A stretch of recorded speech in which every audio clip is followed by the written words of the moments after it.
Maurílio por essa oportunidade, ao pastor Rafael também, por estar aqui me cedendo também esta tribuna para pregar a poderosa palavra de Deus. Fico feliz por você também que veio. E você que trouxe a sua Bíblia, localize comigo o Evangelho segundo escreveu João, capítulo 19 e o versículo 28.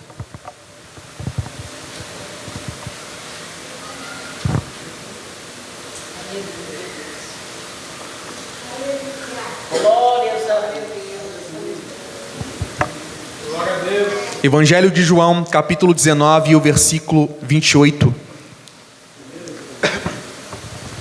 Quantos encontraram, digam amém. Amém. Assim diz o texto. Evangelho de João, capítulo 19 e o versículo 28. Depois, sabendo Jesus que já todas as coisas estavam terminadas, para que a Escritura se cumprisse, disse: tenho sede.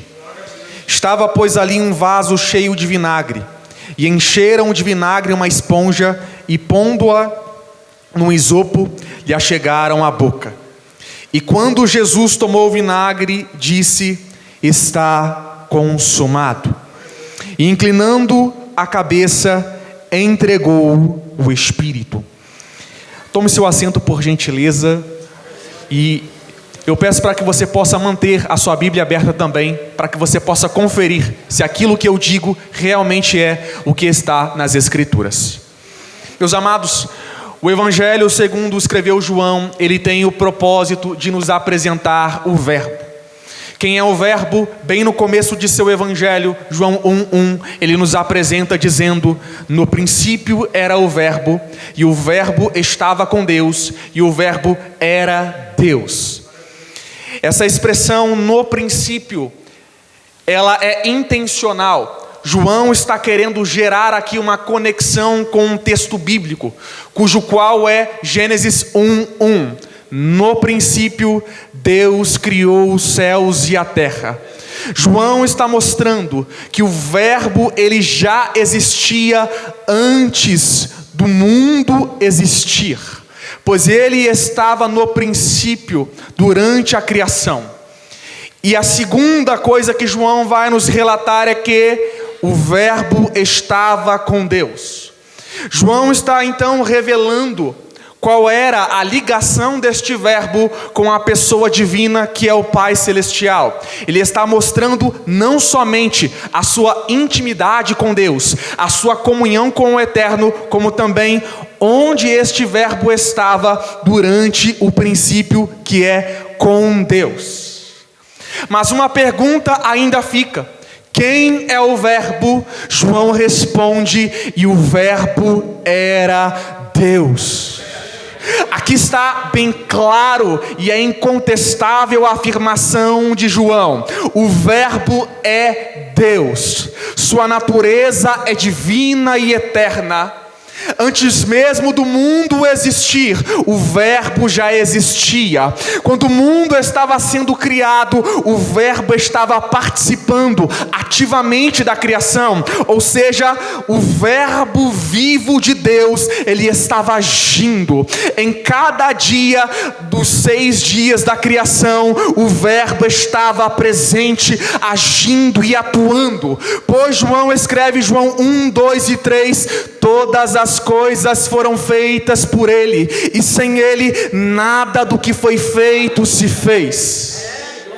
Este mesmo Verbo estava presente no 6º dia da criação, quando surge o homem.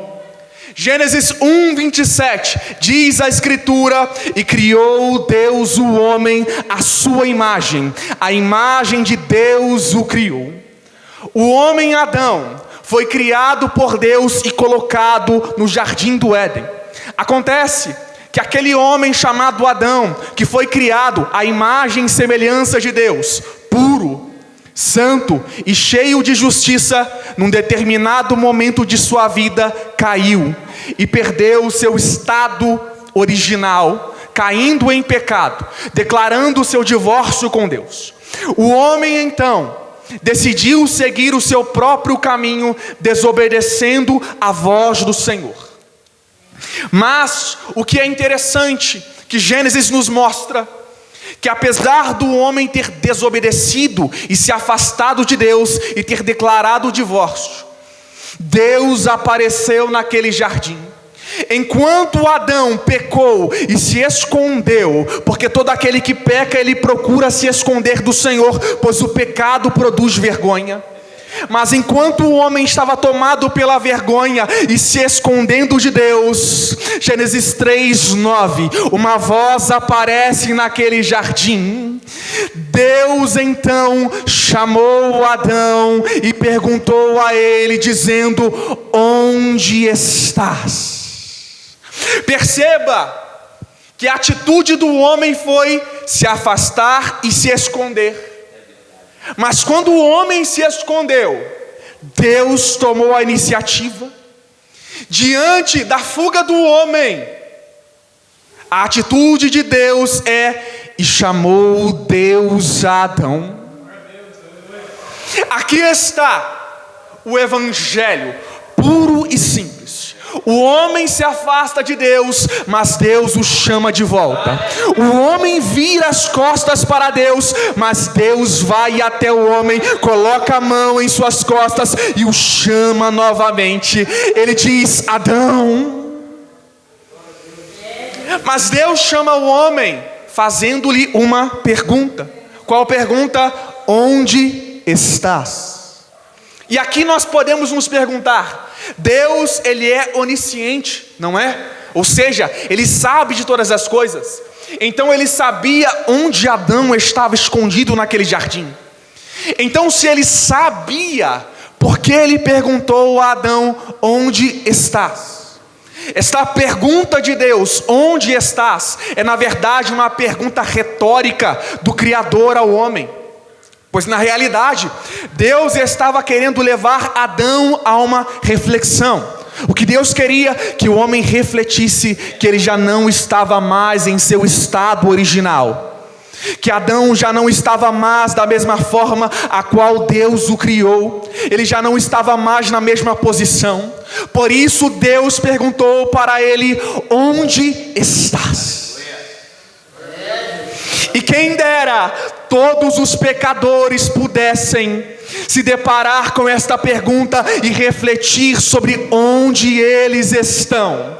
Pois se todos nós, ao ouvir o onde estás de Deus, olhássemos para os nossos pés, para vermos onde nós estamos, eu tenho a plena certeza de que nós voltaríamos correndo para a presença do Senhor. Nós voltaríamos correndo para os braços do Senhor, clamando pela presença dEle, chorando, suplicando pela graça de Deus. Mas se alguém está distante do Criador, ou se sente assim, eu convido a olhar para o Verbo. Assim como no Éden, Deus foi em busca do homem, o Verbo desce do céu e vem na terra para buscar pecadores. João 1,14, ele descreve: e o Verbo se fez carne e habitou entre nós, e vimos a sua glória como a glória do unigênito do Pai, cheio de graça e de verdade. Está aqui. O homem pecou na terra, mas do céu veio a solução. Porque o pecado do homem trouxe uma dívida impagável. Quando Adão pecou, ele não se tornou sujeito somente à morte física, mas também à morte espiritual. Romanos 3:23 declara: todos pecaram e destituídos estão da glória de Deus. Em Adão, o pecado entrou no mundo e todos caíram. E por causa do pecado, o seu salário também adentrou em toda a humanidade. Porque Paulo também escreveu, inspirado pelo Espírito, Romanos 6:23. Porque o salário do pecado é a morte, mas o dom gratuito da vida está em Jesus Cristo.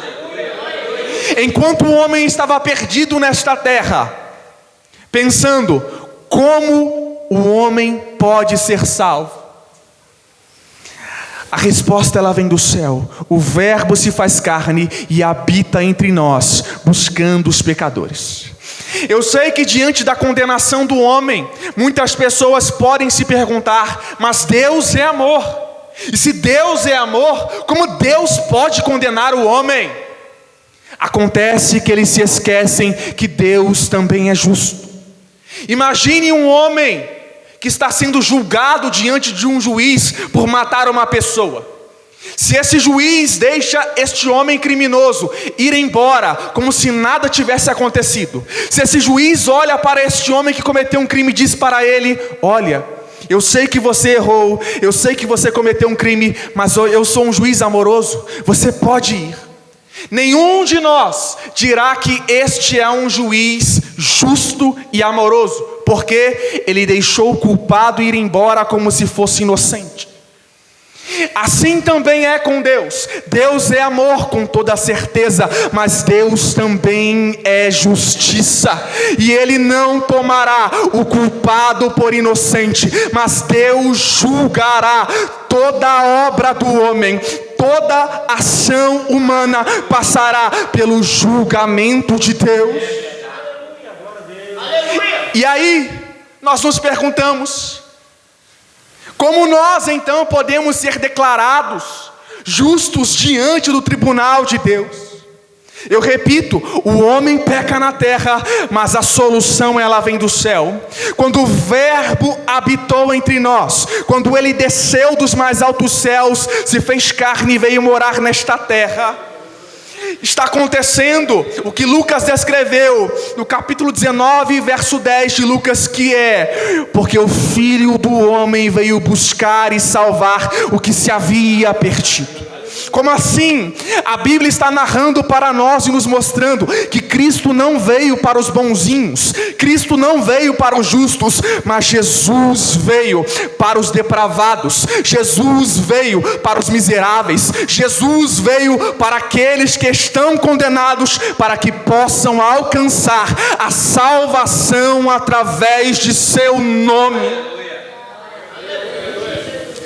Mas repare bem, quando o Verbo se faz carne e habita entre nós, Paulo descreve este mistério de forma muito profunda em Filipenses capítulo 2, versículos 5 a 7, onde ele diz: de forma que haja em vós o mesmo sentimento que houve também em Cristo Jesus, que sendo em forma de Deus, não teve por usurpação ser igual a Deus, mas aniquilou-se a si mesmo, assumindo a forma de servo, tornando-se homem. Quando Paulo diz aniquilou-se a si mesmo, em outras traduções, esvaziou-se a si mesmo, Paulo não está dizendo que ele deixou de ser Deus, mas sim que ele abandonou os privilégios da realeza para habitar entre os camponeses. Paulo está dizendo que aquele que estava sentado num trono celestial, que pisava em ruas de ouro e de cristal, ele então desce do céu para pisar no barro e na lama, para resgatar os perdidos desta terra. E quando este Verbo se faz carne, quando ele se torna homem, Jesus então, ele vai viver. Ele não vai apenas saber de forma teórica, mas ele vive em sua própria essência, sentindo em sua própria pele o que é ter fome, o que é estar cansado, o que é chorar, o que é a perda de um amigo. Jesus como nós, diz a Escritura, Hebreus 4,15, Jesus como nós, em tudo foi tentado, mas sem pecado. Ele passou pelas mesmas dificuldades que eu e você, e até piores. Mas esse Cristo, quando ele encarna, ele já vem com uma rota estabelecida. Qual é a direção desta rota? A cruz do Calvário.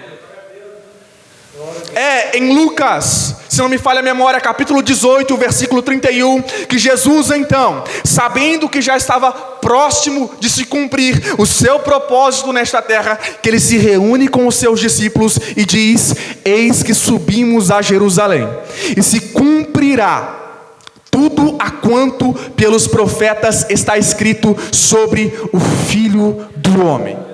Jesus sabia que em Jerusalém, em direção à rota da cruz, lhe aguardava o escárnio, a zombaria, que cuspiriam em sua cara, que blasfemariam dele e que ele iria viver momentos de sofrimentos duros.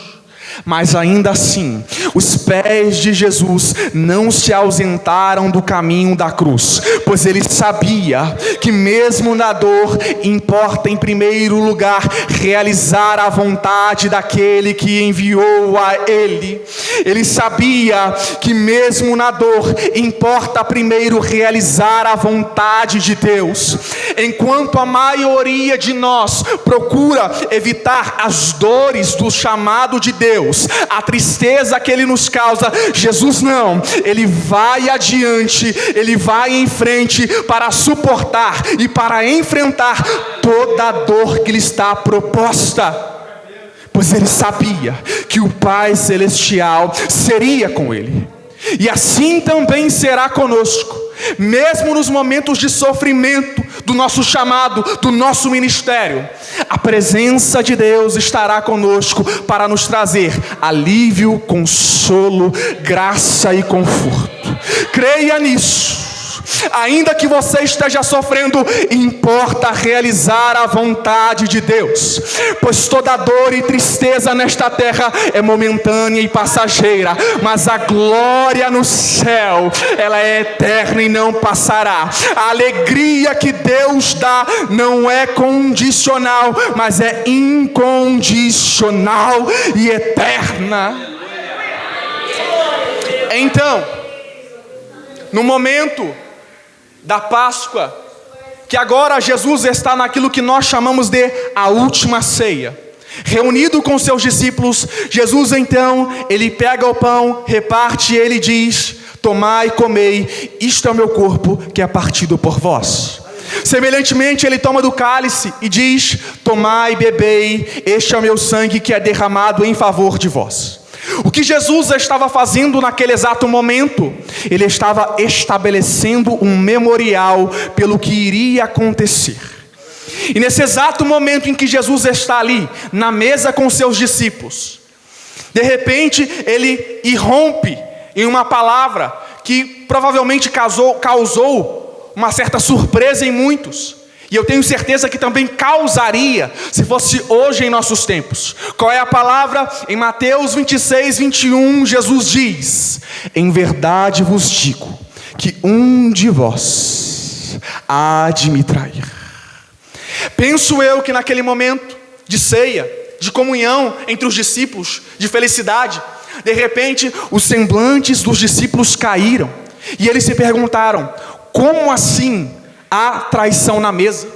Pois a gente pensa, como alguém que senta na mesa com Jesus pode trair ele? É que nem todo mundo que está na mesa está limpo de coração. Nem todo mundo que está na mesa está em concordância com o dono da mesa. Nem todo mundo que assenta na mesa de Deus está em concordância com aquele que é o Deus da mesa.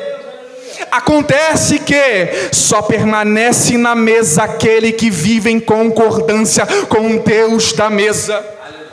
A gente fala muito sobre se sentar na mesa, mas a gente se esquece do permanecer na mesa. São muitas as pregações que falam de Davi, que se assentou na mesa, mas são poucas as pregações sobre permanecer na mesa, sobre como se comportar na mesa, porque havia um traidor que estava assentado na mesa, mas a pergunta é: ele permaneceu na mesa? A resposta é não. Pois quem pode permanecer na mesa do Senhor? Aquele que é lavado pela palavra, aquele que é limpo por Jesus, aquele que caminha e vive em santidade, em concordância com Deus da mesa. Só podemos permanecer na mesa de Cristo se as nossas vestes estiverem alvas, se as nossas vestimentas estiverem brancas, se a nossa vida estiver em santidade, se o nosso coração estiver limpo pela palavra. Muitos se assentam na mesa, mas só quem nasceu de novo pode permanecer na mesa. É então que depois do traidor se retirar da mesa, que Jesus, ele vai cantar um louvor. Isso provavelmente foi o hino da Páscoa, que a Bíblia nos retrata, o grande Halel, que provavelmente foi um hino do Salmo 113 até o Salmo 118, costumeiramente entoado na época da Páscoa. E aqui, Cristo está nos dando mais uma lição, de que devemos louvar a Deus independentemente das circunstâncias, pois havia uma traição na mesa, era um momento de tristeza, e quando nós estamos tristes, o nosso primeiro pensamento é abandonar tudo e jogar tudo fora, desistir de tudo, ninguém mais presta, eu nunca mais volto. Só que Cristo está nos mostrando, ainda que alguém nos traia, ainda que a tristeza venha bater na porta, permaneça louvando ao Senhor, permaneça exaltando a Deus, porque muitos aprenderam que devem louvar a Deus circunstancialmente, momentaneamente. Se a situação está boa, eu adoro. Se na minha casa eu tenho que comer e beber, está tudo favorável, então eu adoro. Não, Jesus está nos mostrando que nós devemos adorar a Deus independentemente das circunstâncias, não condicionalmente, mas incondicionalmente, seja num deserto ou num jardim, num palácio ou num barraco, a nossa adoração deve ser entregue a Deus. As nossas bocas, os nossos lábios, a nossa alma deve louvar ao Senhor. Não espere um momento favorável para louvar, louve a Deus, e eu tenho certeza que o momento favorável chegará. Não espere a tristeza passar para engrandecer e louvar o nome do Senhor. Louve a Ele, adore a Ele, e a tristeza passará.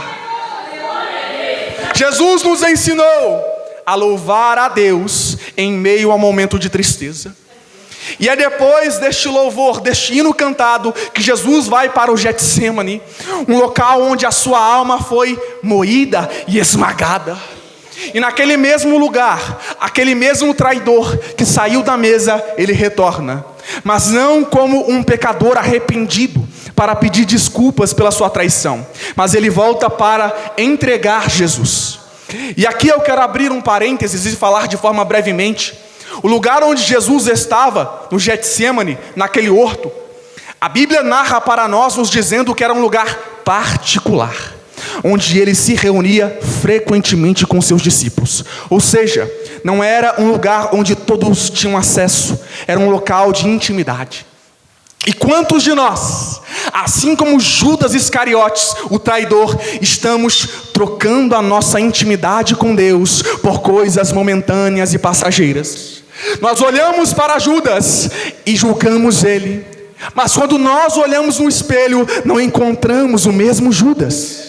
Não é verdade? Porque Judas trocou Jesus por 30 moedas de prata. E por quanto nós estamos trocando os nossos momentos de comunhão com Deus? Pelo que estamos trocando a presença de Jesus, se não pelas coisas passageiras, pelos prazeres momentâneos deste mundo. Mas a presença de Jesus, ela não tem preço. E é depois que Judas então aparece para entregar a Jesus. Com os homens armados, eles prendem o mestre, porque ele se permite levar.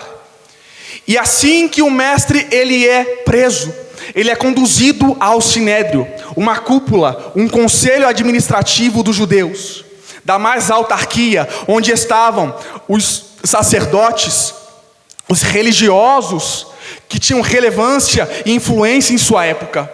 E chegando lá, muitas falsas testemunhas se apresentam para condenar a Jesus. Mas, enquanto essas falsas testemunhas se apresentam contra ele, os relatos dessas testemunhas, parecem ser incongruentes, não parecem fazer sentido. Então, nenhuma acusação fica de pé diante da inocência de Jesus. É então que o sumo sacerdote, ele pergunta, ele abre então todo aquele momento de espera para condenar a Jesus e pergunta a ele: se tu és o Cristo, declara para nós. Jesus diz: tu disseste. E ele completa: e em verdade vos digo que vereis o Filho do Homem vindo sobre os céus, assentado à direita do Todo-Poderoso com os seus anjos. Quando Jesus diz isso, eu sei que nós glorificamos aqui agora e achamos extraordinário a vinda de Cristo, mas naquele momento, os que ouviram isso rasgaram as suas vestes e gritaram: blasfêmia! Para que precisamos de mais testemunha? Todos nós os ouvimos blasfemar. Ele deve ser morto. E então começa a zombaria e o escárnio. Eles vendam os olhos de Jesus e começam a bater naquele mesmo rosto que era reverenciado pelos anjos no céu. Agora ele recebe bofetadas aqui na terra. Eles vendam os olhos de Jesus e começam a bater em sua face e perguntam, zombando dele: profetiza-nos, Cristo, quem é que te bateu? E é depois desta zombaria, depois de Jesus ter sido condenado na esfera religiosa, como um cordeiro no Antigo Testamento, que era apresentado ao sacerdote antes de ser sacrificado. Jesus, o Cordeiro de Deus, sem mancha, sem mácula, sem pecado, foi apresentado ao sacerdote para então seguir rumo ao sacrifício. Jesus agora é levado à esfera jurídica, uma vez que o Sinédrio não tinha poder ou autonomia para condenar e matar alguém. Eles levam até um homem chamado Pôncio Pilatos, governador da Judeia. E quando eles apresentam Jesus a Pilatos, não uma, não duas, mas 3 vezes Pilatos afirma: eu nenhum crime acho nele. Diante da acusação dos judeus, Pilatos olha para Jesus e ele não encontra crime algum. Ficou nítido para Pilatos que o motivo da acusação contra Jesus era por inveja. Eles queriam matar Jesus simplesmente por inveja. Então, desde já, Pilatos procura de alguma forma soltar a Cristo. Havia um costume na época que era de soltar um prisioneiro por ocasião da Páscoa. E Pilatos vai apresentar 2 homens para a multidão. O primeiro, Jesus, que estava ali mesmo sem culpa alguma. O segundo homem, Barrabás, um ladrão e assassino. E quando Pilatos pergunta: quem vocês querem que eu solte? A multidão declara: solta Barrabás. E impressionado com a voz da multidão, Pilatos tenta mais uma vez persuadir eles a escolherem Jesus o justo. Ele diz: mas de Jesus chamado Cristo, o que farei? E todos gritam unanimemente: crucifica-o, crucifica-o. E é nesse momento que Pilatos pega e entrega Jesus para ser açoitado e crucificado. Durante o açoitamento, que é também conhecido como a flagelação, as vestes daquela pessoa que era condenada eram retiradas, e ele era amarrado em um tronco de madeira de uma altura pequena, ficava encurvado ali, e as suas costas descobertas estavam preparadas para serem açoitadas. E o instrumento de açoite era chamado de azorrague, uma espécie de chicote com várias cordas que possuíam bem na sua ponta pedaços de ossos e metais. E quando o soldado romano pegou e açoitou as costas de Jesus com aquele azorrague, assim que aqueles metais e ossos encontraram a sua pele, eles grudaram. E quando o soldado puxou o açoito, naquele exato instante, a pele de Jesus foi rasgada, dilacerada e começou a sangrar. Não satisfeitos com isso, os soldados, então, pegaram a Jesus, e agora, o mesmo Cristo que tinha uma coroa no céu, ele vai receber uma coroa na terra. Eles fazem uma coroa de espinhos para ele e colocam em sua cabeça. Mas eles não colocam de uma forma carinhosa, eles enfincam aquela coroa de espinhos em sua cabeça, encravam em seu couro cabeludo e ela começa também a sangrar. Eles cobrem o mestre com um manto vermelho, uma veste de púrpura, e colocam na mão dele uma vara de cana para simbolizar o cetro de um rei. E então se ajoelham diante dele, zombando, e dizem: salve, rei dos judeus. E depois deste escárnio, Jesus agora, ele vai traçar o caminho que nós chamamos de a via dolorosa. Estava ele ali, carregando a sua cruz, com a multidão em volta, parecia que todo mundo estava olhando para ele. A cruz era um símbolo de vergonha, de dor. Os criminosos da pior espécie eram obrigados a serem crucificados e a carregarem a sua cruz até o local de sua condenação. Jesus estava ali, carregando uma culpa e uma vergonha que não era dele, mas era minha e sua. Porque ele mesmo não tinha pecado nenhum. Quando ele foi crucificado, chegando no Calvário, um lugar próximo da cidade, os soldados então prenderam suas mãos e seus pés no madeiro. As mesmas mãos que criaram o universo agora foram pregadas na cruz. E quando a sua cruz foi levantada, a Bíblia diz para nós que ele foi crucificado no meio de 2 ladrões. E enquanto ele estava na cruz, algumas pessoas em volta zombavam, e até mesmo um dos ladrões disse para ele, provocando: se tu és o Cristo, desça da cruz, salva-te a ti mesmo e a nós. Mas o outro ladrão, do outro lado, repreendeu ele e disse: você não percebe? Nós estamos aqui porque merecemos, mas ele não tem culpa nenhuma. De alguma forma aquele homem entendeu que Jesus estava ali sem culpa alguma, que Jesus estava ali não porque ele cometeu um pecado, mas por causa do meu e do seu pecado. Jesus estava ali por causa da minha e da sua vergonha. Ele estava ali suportando a nossa dor. Ele tomou e carregou as nossas vergonhas.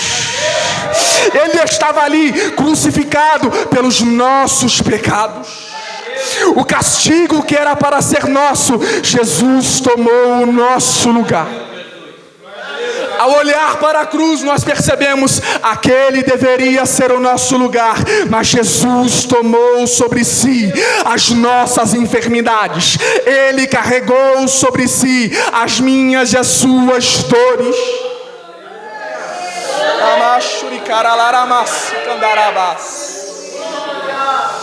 E é enquanto Jesus está naquela cruz que ele vai dizer uma das suas últimas palavras, que é: está consumado.